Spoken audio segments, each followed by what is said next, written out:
عمركم اتعاملتوا مع حد وفجأة سابكم؟ في ناس تتعامل معاها تبقى ملهاش في الخناق ولا صوت العالي ولا الزعيق، طلباتها قليلة، بتتجنب المواجهة، بس فجأة تلاقيه سابك وتقول لنفسك هو اتغير ليه؟ ازاي سابني؟ وترمي اللوم عليه. النهارده هنتكلم عن الستيدينس، نمط الشخصية الثابت.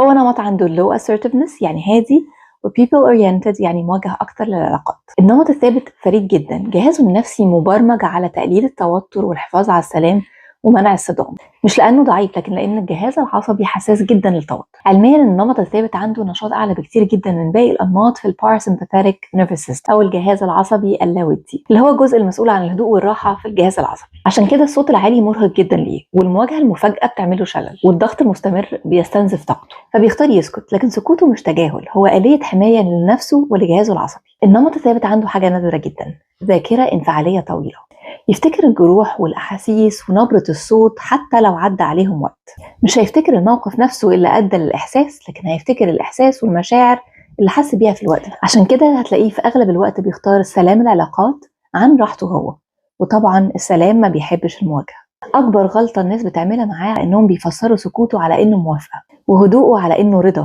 وتحمله على إنه عنده قوة لا نهائية، وبيجوا عليه أكتر. والحقيقة إنه بيستنزف في صمت.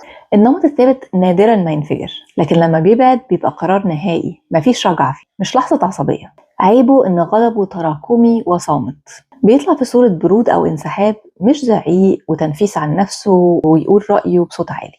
وده سبب جملة ده بعد فجأة، لكن في الحقيقة هو بيتألم من زمان. معظم الوقت هتلاقي إن النمط الثابت بينجذب لا شعوريا للنمط المسيطر، لأن النمط المسيطر بيديله إحساس بالأمان الخارجي. لكن لو العلاقة دي من غير وعي، الثابت بيستنزف والمسيطر بيتمادى وبيستحلاها، وتبقى علاقة توكسيك وغير متوازنة. النمط الثابت بيعرف يحط حدود داخلية، لكن صعب عليه إنه يقولها غير لما يجيب آخره خالص. لو في حياتك شخصية نمط ثابت، هتبقى من أحلى الشخصيات اللي ممكن تتعامل معاها، عطاؤه لا حدود له.